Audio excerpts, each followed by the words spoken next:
Why I never want my eyesight back. Explain yourself, Lucy. I have done a video on this before years and years and years ago, and I know that my answer has changed. When I filmed that video, I was really grieving, and I think I said that I wanted it back. Let's put a clip in here, Ali, of for the lovely people of what I said. If I could get my eyesight back tomorrow, would I? I felt for a long time that I was a burden and that I was the thing that needed to be fixed, when actually I am not the one that needs to be fixed. I think the world around me needs to be fixed. When I truly accepted myself and came out to myself as blind, and it truly accepted that the word blind wasn't a bad thing, it's just a quality of mine among many other qualities and attributes that I have that make up me, Lucy, then I became very, very happy in my own sense of self. I don't wish for a cure to my blindness every day. That would be detrimental to my mental health. I love the person that I am right now, whether I've got a cure to my blindness or not. I know that the journey to loving my sight loss has been a long one for me, and one that I've done on my YouTube channel. I was definitely grieving and really, really hurting, like my heart was hurting because of what I was going through.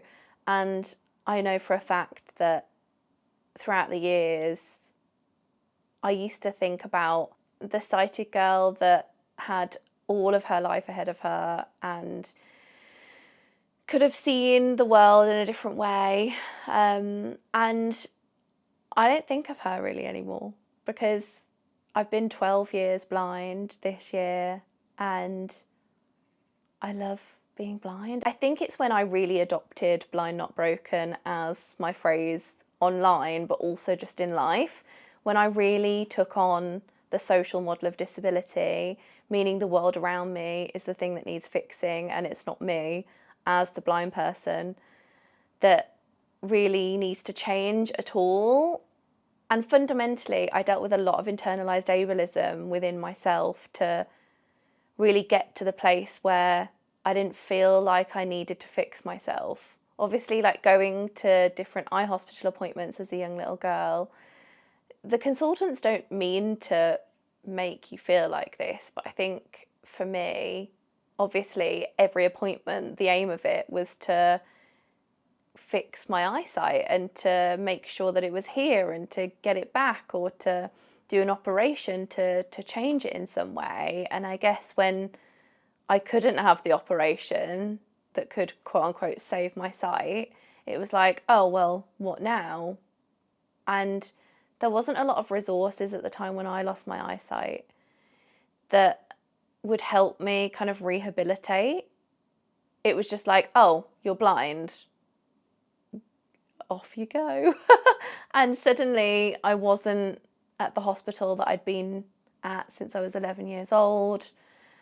And that was kind of stripped away, that support. And again, it was no one's fault, but I think having within my formative years those hospital trips and thinking, oh, an adult's going to help me, or adults know loads and loads, suddenly at 17 it was like, oh, well, actually adults can't help and adults don't know everything. And that made me grow up quicker and subsequently think, oh, my mental health is really bad because I didn't really understand all those feelings until I learned and started looking at the theories behind what disability is and how I see myself represented, and you know, until I came online as well and really found you guys and found my voice.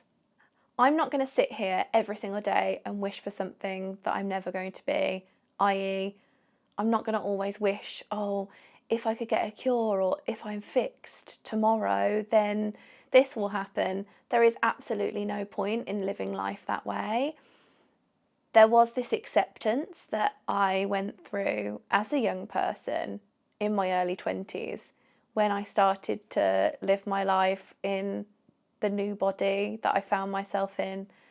I started to get a job. I found people within my life that were successful, disabled people. My bosses at the BBC were blind, and I had new role models that I had never seen before or that were in my sphere of influence growing up.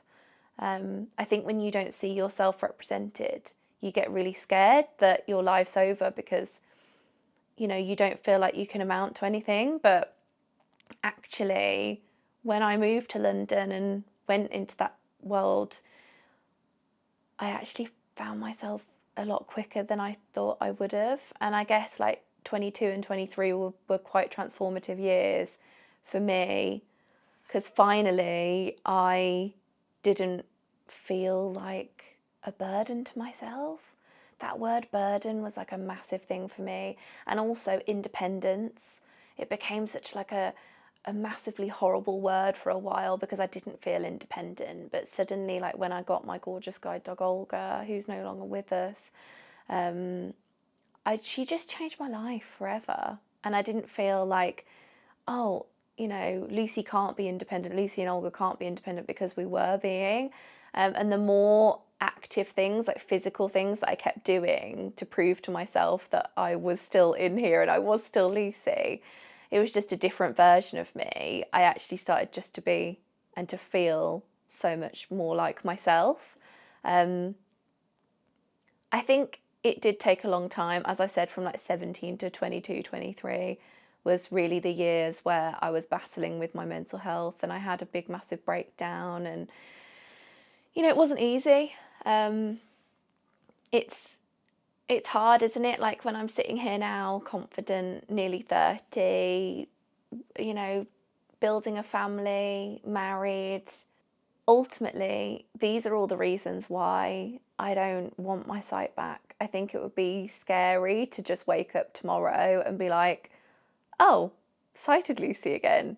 It would be very jarring because of the journey that I've been on to really fight for my independence, to really fight for my mental health. I've been to the really darkest parts of my mind, and I don't think I would have reached those parts if I hadn't gone blind. And I really love that the relationship with my husband is so gorgeous and deep because of my blindness.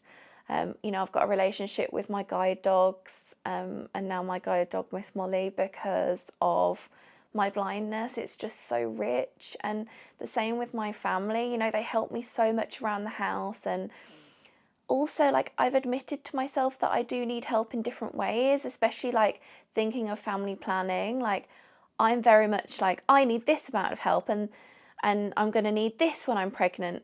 And I don't think there's some people that actually ever get to those conclusions and admit that you need help until it's kind of way down the road. So I'm really thankful that my blindness has taught me to slow down in some senses, to speed up in others, and to get to that really, like, that part of my mind that has been awful to get to. But without that, would I be the person I am? No. Like, I love that I've been through this, and I love that I can tell people that I've got a purpose. It's given me a voice that I probably never would have had.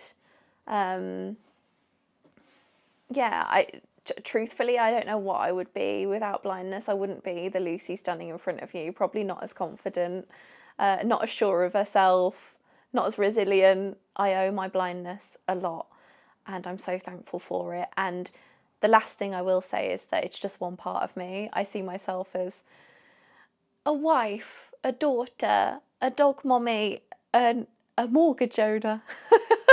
All of those things. And another attribute of mine is that I'm blind, not broken. See you next week for a new one, guys. Bye.